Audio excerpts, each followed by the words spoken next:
Roman Empire was very good at conquering places it did not fully understand. Judea exposed the limit of that ability. Rome could march armies into the province, defeat organized resistance, destroy fortified positions, and eventually capture Jerusalem. Could do all of that with overwhelming force. Yet the harder problem came afterward. How do you turn military victory into a political order that can govern itself without requiring permanent coercion? That distinction matters because Rome was not simply an occupying army. It was an imperial system that had to extract taxes, maintain public order, administer justice, manage local elites, and preserve enough cooperation that every dispute did not become a military emergency. In most of the empire, Rome did not need to replace every local institution with Roman ones. It could rule through existing structures, cooperate with local elites, and leave much of daily life in local hands. The empire worked partly because imperial power could be translated into local authority. Judea was different in a way that was more complicated than simple religious hostility. The problem was not that Rome had no way to cooperate with Judeans. It did. For long periods, it did so quite effectively. The problem was that the political machinery of cooperation was conditional. To understand why, we need to start before the revolts, before the Roman governors, and even before Judea became a province. When Rome entered the eastern Mediterranean, it did not encounter an empty political space. Judea already had its own ruling institutions, its own religious authorities, and a recent memory of political sovereignty. The Hasmonean state had emerged from the Maccabean revolt against Seleucid rule in the 2nd century BC.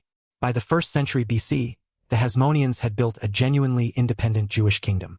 That history mattered because independence was not an abstract memory from a remote antiquity. It belonged to the recent political experience of the society Rome was trying to control. And Rome did not initially abolish that system. In 63 BC, Pompey intervened in a Hasmonean succession struggle between Hyrcanus II and Aristobulus II. Roman power entered Judea through an existing internal political conflict. That detail is easy to overlook, but it tells us something important about how empire actually worked. Rome did not always conquer a territory because it had already decided to replace its political system. Often, it entered because local competition gave Rome an opening. Then intervention created leverage, and leverage created dependency. Pompey's intervention placed Judea under Roman domination, but the relationship remained mediated through local political structures.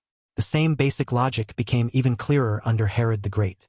Herod ruled Judea from 37 to 4 BC as a client king closely tied to Roman power. He was not simply a Roman governor wearing local clothes. He was a political intermediary. That distinction was crucial. Rome could exercise strategic authority without having to perform every act of government itself. Herod could build, tax, police, negotiate, and manage local politics while remaining dependent on Roman backing. His enormous rebuilding of the temple was not merely an architectural project.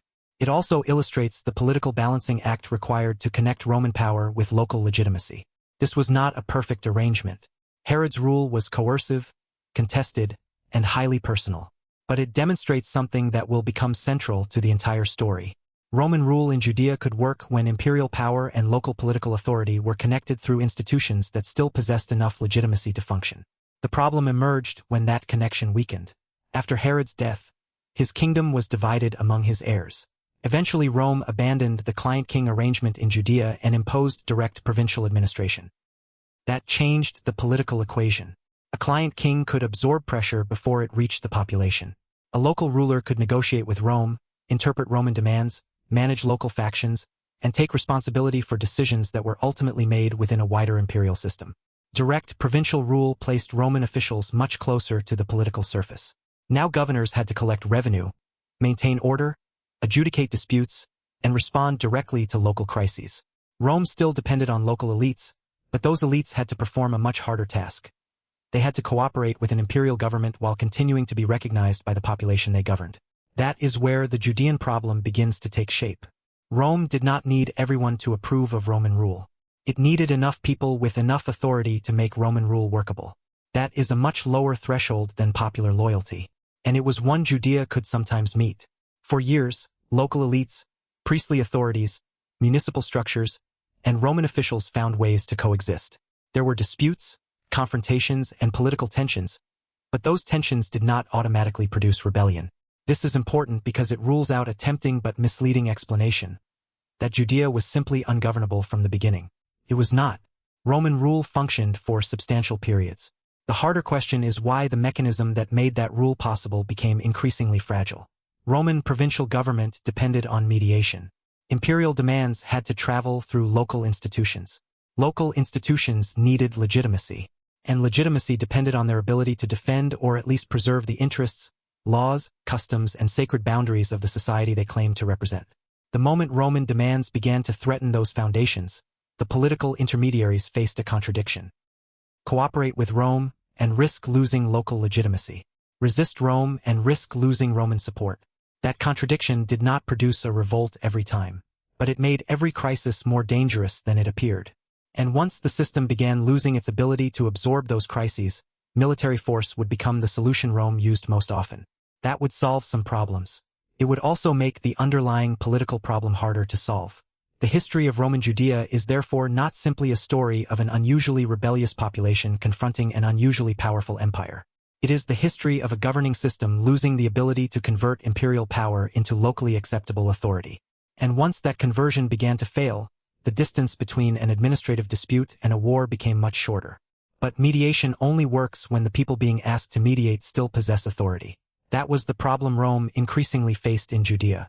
Rome did not rule the province through a vacuum. It relied on a ruling class, priestly authorities, wealthy families, municipal figures, and other local actors. Roman practice generally favored building direct provincial administration on existing institutions rather than destroying them wholesale. In Judea, however, those local authorities had to occupy an especially difficult position. Rome needed them to govern, while many of the people they governed judged their legitimacy by how well they protected Jewish communal interests. That created a structural contradiction. A local elite could survive under Rome, but to remain an elite it still had to be recognized locally. And the more closely its authority became associated with Roman power, the harder that recognition could become. This is why the most revealing moments in Roman Judea are not necessarily the largest battles. They are moments when an apparently ordinary administrative decision crosses an institutional boundary. Consider Pontius Pilate. Pilate was not simply trying to provoke a religious crisis. Like other Roman officials, he had to display imperial authority, administer the province, and maintain the normal symbols of Roman government. But some Roman symbols did not arrive in Jerusalem as politically neutral objects. The issue was not merely whether a particular image was attractive or offensive. It was who had the right to place it in a sacred and politically significant space. Once that question became contested, the dispute could no longer be settled as a routine administrative matter. A Roman governor could order something. Local elites could resist. And if the local elite resisted successfully, they demonstrated that Roman authority had limits. If they failed, they risked demonstrating that their own authority was subordinate to the governor. The governor therefore faced a similar problem from the opposite direction. Compromise could preserve order, but it could also look like weakness. Insistence could reinforce imperial authority, but it could also destroy the cooperation on which that authority depended. This is the basic tension running through Roman rule in Judea. The system did not collapse because every disagreement was irreconcilable. It became fragile because certain disagreements touched the legitimacy of the institutions that were supposed to contain disagreement. The Caligula crisis makes the mechanism even clearer. Around 40 CE, Emperor Caligula ordered the installation of an image of himself in the Jerusalem temple. Josephus records that Publius Petronius, the governor of Syria, was sent to execute the order and that the Jewish response threatened large-scale resistance. The crisis eventually ended without the statue being installed. The important point is not simply that Jews disliked an imperial statue. The important point is that Rome had created a demand that local intermediaries could not easily convert into an acceptable compromise. Petronius could try to implement the imperial order. He could delay. He could negotiate. He could use force. But each option carried a political cost. If he forced the issue, he risked turning a symbolic demand into mass resistance. If he backed away, he risked undermining the emperor's authority. And the local elites faced an equally severe dilemma. They could cooperate and risk losing their legitimacy, or resist and risk being crushed by Roman military power. This is what a mediation failure looks like before it becomes a revolt. The crucial problem is not that the two sides disagree. Empires survive disagreement constantly. The problem is that neither side can find a local institution capable of translating the disagreement into an outcome that both sides can live with. And there is another reason these incidents mattered. The temple was not merely a religious building. It was embedded in the organization of Jewish communal life and in the authority of the priestly elite. Control over its finances, rituals, and administration therefore had political consequences as well as religious ones. Roman officials did sometimes interfere with temple resources, but the evidence indicates that such interference was exceptional rather than routine. That qualification matters. The argument is not that Rome constantly looted the temple treasury. The stronger point is that when intervention did happen, it touched an institution whose legitimacy was unusually important. That distinction helps explain why the same amount of administrative pressure could have very different political effects in different provinces. A tax dispute somewhere else might remain a tax dispute. In Jerusalem, the location and institution involved could change the meaning of the dispute. And that made Roman government unusually sensitive to mistakes of interpretation. The issue was not simply Roman cruelty, although individual governors could certainly be abusive. The deeper problem was information. Rome had to understand which local actions could be tolerated, which could be negotiated, and which threatened the credibility of the institutions through which Rome itself governed. A governor who misunderstood that hierarchy could create a crisis without intending to create a rebellion. That does not remove responsibility from Roman officials. It explains how structurally damaging decisions could emerge from locally rational choices. The same logic helps explain the eventual breakdown of the ruling class. Martin Goodman argues that by the decades before the First Revolt, the ability of the Judean ruling class to win authority through Roman patronage had increasingly declined. Rome still needed local rulers and still expected the wealthy and powerful to perform that role, but those rulers had less ability to command authority among the wider population. That is a critical change.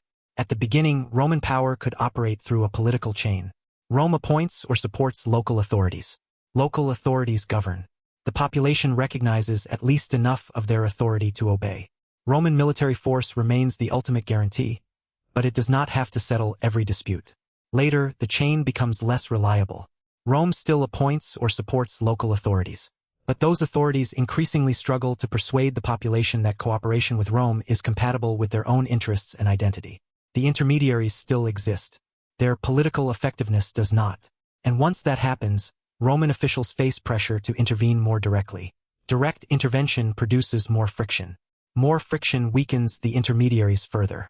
The system begins feeding on its own failures. This is why it would be a mistake to describe the First Jewish Revolt as the automatic result of religious incompatibility. There had been decades of accommodation. There had been local cooperation. There had been periods of order and prosperity. Even on the eve of the revolt, the situation was more politically complicated than a simple story of an oppressed population waiting for the right moment to explode.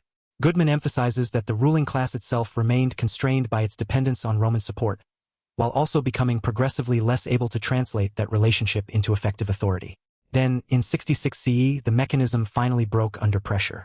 The immediate crisis involved several layers rather than one isolated grievance. Communal violence had intensified at Caesarea.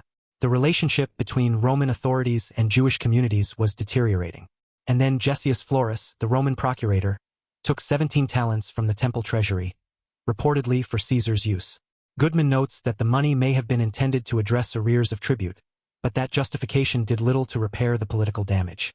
Instead, the action became a focus for widespread unrest. This is exactly where the distinction between event and mechanism matters.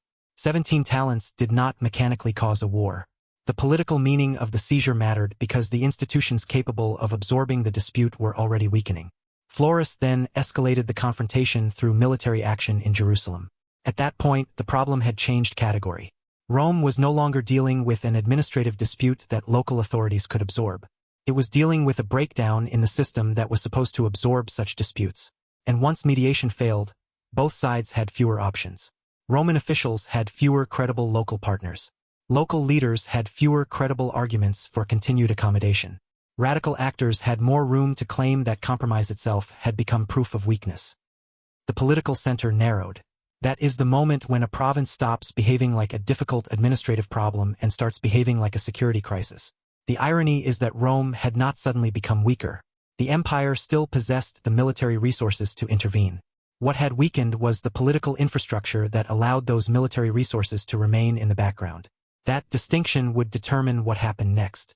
When Rome finally answered the crisis with armies, it was no longer simply trying to restore ordinary provincial administration. It was going to war. Once the political machinery of mediation failed, Rome faced a problem it knew how to solve in only one reliable language: military force. That did not mean war was inevitable from the beginning of Roman rule. It meant that by 66 CE, the alternatives had narrowed so dramatically that military intervention became increasingly difficult to avoid. The First Jewish Revolt therefore deserves to be understood not as the first moment of Roman-Judean conflict, but as the moment when conflict escaped the institutions that had previously contained it. The immediate crisis had several causes, and the evidence does not support reducing it to a single act by a single governor. Tensions between Jewish and non-Jewish communities had intensified, the authority of the local ruling class had weakened, and Roman administration had become increasingly unable to turn disputes into negotiated settlements. Cestius Gallus, the governor of Syria, became involved as the situation deteriorated under Gessius Florus. His intervention was not an arbitrary decision to invade Judea. It followed escalating reports and competing accusations from Roman officials and Jewish communities. Then the situation crossed the threshold. In Jerusalem, some priests stopped the regular sacrifice on behalf of the emperor. That act was politically significant because it moved beyond protesting a governor's conduct and challenged a routine mechanism through which Roman sovereignty was publicly acknowledged. The revolt was becoming institutional rather than merely local. Cestius Gallus was sent to restore Roman authority. This is where the strategic situation changed. At first, Rome still treated the crisis as a provincial disturbance. Cestius advanced toward Jerusalem with a substantial force and entered the city during the opening phase of the revolt. But the campaign did not restore Roman control. His forces withdrew, and at Beth Horon they suffered a serious defeat. The exact details of the engagement are difficult to reconstruct independently of Josephus, but its strategic significance is much clearer than the precise casualty figures. A Roman force had entered Judea to restore order. It had failed. The rebels therefore gained something more important than territory. They gained evidence that Roman authority could be challenged successfully. And Rome gained a different kind of problem. A provincial rebellion that could be suppressed by the normal apparatus of the governor was one thing. A rebellion that had defeated a major Roman intervention required a larger response. That distinction is fundamental. Rome's next decision was not simply to punish Jerusalem. It was to change the scale and method of the war. Nero appointed Vespasian to conduct the campaign, and Vespasian approached the province differently.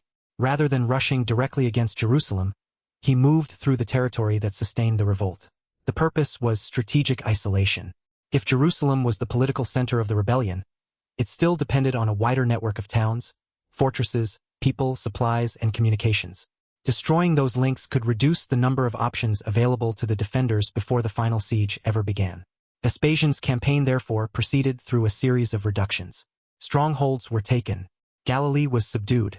Population centers were brought back under Roman control or stripped of their ability to support organized resistance. The countryside itself became part of the war. Recent archaeological work has complicated some of the traditional details derived from Josephus, particularly his descriptions of the scale of Roman punitive operations around places such as Jaffa. That is precisely why the broader strategic pattern matters more than repeating every number in the ancient narrative. Roman forces were attempting to deny insurgents the geographic and logistical support required to keep the revolt alive. This reveals another important feature of Roman military power. Rome did not need to defeat every rebel at once. It needed to progressively reduce the rebel system's ability to sustain itself. That is a very different military objective from simply winning battles. And it explains why the campaigns stretched across years. The rebels, meanwhile, were not a unified force. Some commanders wanted organized resistance. Others pursued their own political or religious agendas. Different factions controlled different parts of Jerusalem. Some competed as aggressively with other Jewish factions as they did with Rome. This fragmentation mattered enormously because military resistance requires more than courage. It requires coordination. An army can survive losses if its political system can replace commanders, move supplies, maintain communications, and continue making collective decisions. A fragmented movement loses those capacities faster. But it would still be wrong to turn Jewish fragmentation into the entire explanation for Roman victory. Rome possessed overwhelming military resources, and the campaign was designed to exploit the rebels' fragmentation rather than merely wait for it to destroy them. That is opponent agency on both sides. Rome adapted to the rebellion. The rebels adapted to Roman pressure. And every adaptation changed the strategic environment. By 68 CE, the Roman campaign had already transformed the war. Then Nero died. The resulting struggle over imperial succession temporarily interrupted the campaign and changed the political situation inside Rome itself. Vespasian eventually emerged as emperor, leaving Titus to complete the war in Judea. This interruption is important because it shows that even an apparently local war was connected to imperial politics. Rome was not a single machine operating with unlimited attention. Its commanders had to make decisions inside a wider imperial system. The rebellion survived partly because Roman political circumstances temporarily diverted the empire's attention. But once Titus returned to the campaign, the strategic problem was different from the one Cestius had faced. Cestius had attempted to restore provincial order. Titus arrived to destroy the final major center of organized resistance. Jerusalem was now isolated. The Roman army approached the city with the accumulated advantages of the previous campaigns: experience, manpower, logistical preparation, and control of much of the surrounding territory. Inside the walls, however, the political fragmentation that had weakened the revolt remained. The city was not simply a fortress defended by one government. Different factions competed for influence and control, and internal conflict damaged the ability of the defenders to preserve resources and coordinate resistance. Josephus presents this fragmentation in dramatic terms, and although his presentation must be read critically, the existence of factional conflict is an important part of the surviving historical picture. The siege itself demonstrates why Roman military adaptation mattered. Titus did not simply surround Jerusalem and wait. The Roman army had to respond to defensive sorties, attacks on siege works, difficult terrain, starvation, disease, and the changing behavior of the defenders. Modern scholarship on the siege has emphasized that the battle was not a perfectly one-sided Roman advance. Control of the initiative shifted during the fighting, and Titus and his forces adapted their methods as the siege progressed. This is another place where the familiar story can become misleading. Rome did not simply arrive with overwhelming numbers and mechanically flatten the city. It had to learn the battlefield. It had to protect its engineering operations. It had to prevent defenders from disrupting siege construction. And it had to gradually convert containment into penetration. The siege lasted for months. The outer defenses were broken. The Romans advanced deeper into the city. Eventually the temple was destroyed. Then Jerusalem itself was taken. From the standpoint of immediate military objectives, this was an extraordinary Roman victory. The organized revolt had been defeated. The central city had fallen. The temple had been destroyed. The rebels' ability to maintain an independent political center had been shattered. And yet this is exactly where the distinction between conquest and governability becomes most important. Because if the purpose of war was simply to eliminate organized resistance, Rome had largely achieved it. If the purpose was to create a stable political order afterward, the problem had entered a new phase. The institution that had been at the center of Jewish public life had been destroyed. The political environment that had existed before the revolt could not simply be restored. The old ruling arrangements had been damaged by the revolt itself. And the Roman response had removed some of the very institutions through which Jewish society had previously been organized. So the Roman victory created a paradox. Rome had solved the military problem by destroying the political landscape in which the old governing arrangement had operated. It had won the war, but it had also changed the system that came after the war. That is why 70 CE should not be treated simply as the final chapter of the First Revolt. It is the point where the original Roman problem, how to govern Judea through local institutions, was transformed into a different problem altogether. The question was no longer how to make the old arrangement function. The question was what political and social order could emerge after that arrangement had been broken. And that is where Roman military victory stops looking like the end of the story. It becomes the beginning of the next one. The destruction of Jerusalem changed the problem because Rome had destroyed more than a rebel stronghold. It had destroyed part of the political environment through which Jewish society had previously organized authority. The temple was gone. The priestly hierarchy that had dominated public life had been profoundly weakened. The political structures that had connected Jewish society to the Roman state had been disrupted by a war in which many of the previous intermediaries had either failed, collaborated, been killed, or lost their authority. Rome had won. But winning had removed some of the institutions through which Rome had once hoped to govern. This is the paradox at the center of 70 CE. Military force solved the immediate problem of organized rebellion, but it did not recreate the political equilibrium that had existed before the rebellion. Instead, Jewish communal life adapted. Religious authority increasingly operated through forms that were less dependent on a single temple-centered institution. Legal interpretation, communal leadership, teaching, and local organization became more important in the centuries that followed. The precise trajectory of this transformation is debated, and it should not be reduced to the idea that the destruction of the temple instantly produced a fully formed rabbinic system. That development took time and involved multiple regions, institutions, and competing forms of authority. But the broader point is clear. Roman coercion had changed the organizational environment in which Jewish collective life operated. And that matters for our original question because political suppression does not always destroy the social capacities that produce resistance. Sometimes it changes them. Rome could remove a city, could remove a temple, could remove a ruling dynasty. What it could not simply do was erase the institutions through which a population understood law, identity, communal obligation, and legitimate authority. The difference between those things is crucial. An empire can control territory without controlling meaning. It can suppress leaders without eliminating the networks through which people reproduce institutions. And it can destroy one political structure while unintentionally creating the conditions for another. That does not mean Jewish society became permanently resistant to every form of Roman rule. It means the old mechanism of mediation could not simply be reconstructed after the war. The Roman government therefore faced a transformed province. The challenge was no longer to make the pre-war political arrangement work. There was no pre-war arrangement to restore. Instead, Roman authorities had to govern a society whose relationship with imperial power had been fundamentally altered by the experience of revolt and destruction. For a time, military control remained decisive. The province was much more heavily militarized than before.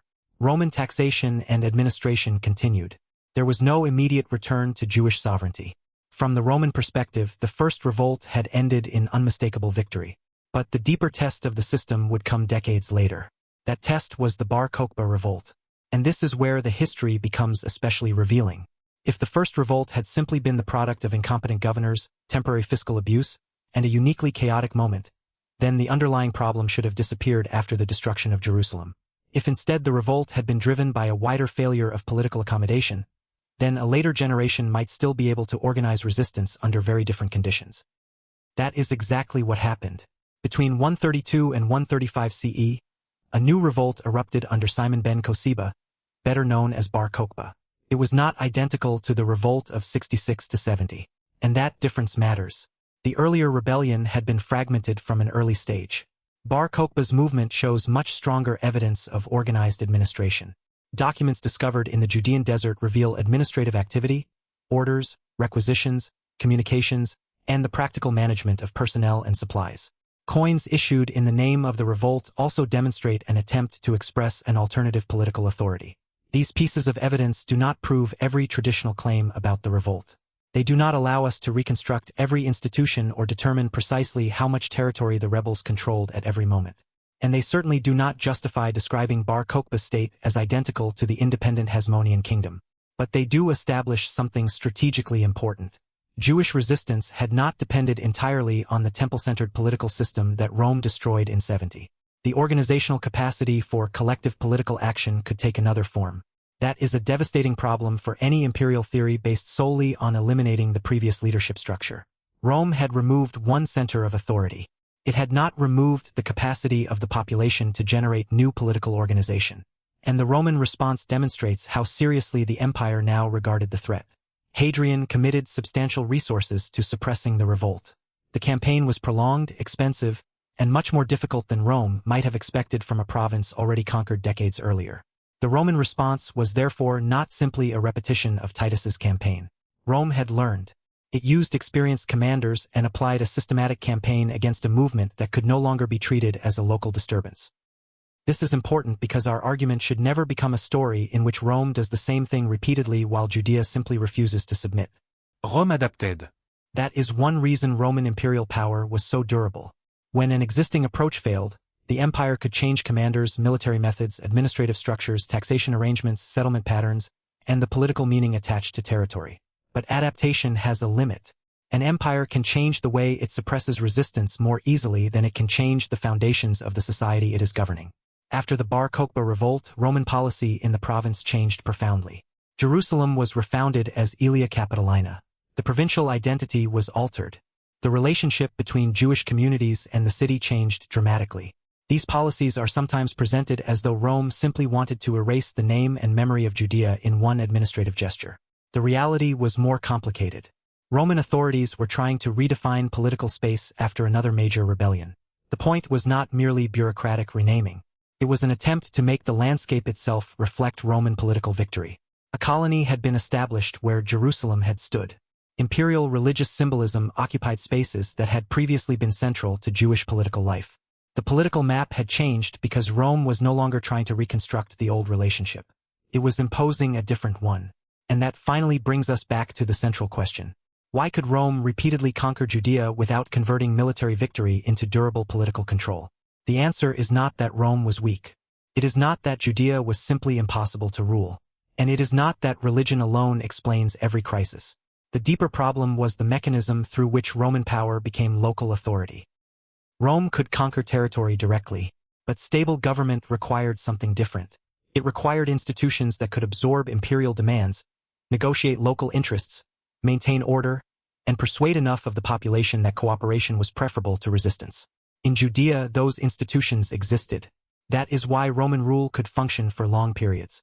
But their legitimacy was conditional. When Roman policies stayed within boundaries that local authorities could defend and interpret, mediation worked. When imperial actions threatened the foundations of local legitimacy, mediation became harder. When local elites could no longer persuade enough people that accommodation served their interests, Roman officials had fewer political tools available. And when those political tools narrowed, coercion became more attractive. That produced a feedback loop. Weakening local legitimacy required more Roman intervention. More Roman intervention weakened local legitimacy further. Weaker mediation made rebellion easier to organize. Rebellion justified greater military coercion. Military coercion destroyed or transformed institutions. And the destruction of those institutions created a new political environment that Rome then had to govern by different means. That is why 66 to 70 CE and 132 to 135 CE should not be understood as two isolated explosions separated by decades of peace. They were different manifestations of a continuing problem. The form of resistance changed.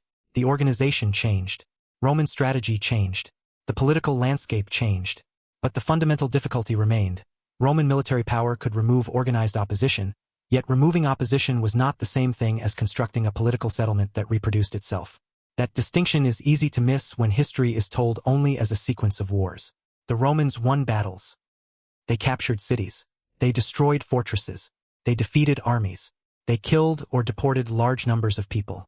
They reorganized territory. All of those achievements were real, but none of them automatically answered the question of what happens the day after victory. That is the difference between conquest and governability. Conquest answers, who controls the territory now? Governability asks, how can that control continue without solving every political disagreement through force? Those are not the same problem. Rome was exceptionally good at the first. Judea repeatedly exposed the limits of the second. And that is why the most important lesson of Roman Judea is not simply that an empire encountered a rebellious province. It is that imperial power has to be converted. Legions can create a political fact. They cannot, by themselves, create legitimate local authority. That requires institutions, intermediaries, incentives, and a political structure capable of surviving disagreement. When those mechanisms work, an empire can rule enormous territories without occupying every street with soldiers. When they fail, every political dispute becomes more expensive. Every governor needs more force. Every compromise becomes harder. Every faction has greater incentives to test the limits of the system. Eventually, military victory becomes the routine solution to political problems. And once that happens, the empire can still win. Can even win decisively. But every victory changes the system it is trying to control. That is what Rome learned in Judea. The empire could destroy a revolt, could destroy Jerusalem, could destroy the temple, could suppress Bar Kokhba. But each victory left behind a different political landscape. The old mechanisms of mediation disappeared. New forms of organization emerged. Roman control remained. Yet control itself had become the governing problem. So Judea was not simply a province that Rome could never conquer. Rome conquered it repeatedly. The harder fact is more interesting. Rome could conquer Judea precisely because it possessed overwhelming military power. But conquest was the easy part. The difficult task was turning that power into a stable political order that local society could sustain without constant coercion. In Judea, that conversion repeatedly broke down. And once it did, the Roman response was predictable. More force, more control, more restructuring, and, eventually, a province that could be conquered again, but never reduced to a problem that conquest alone could solve.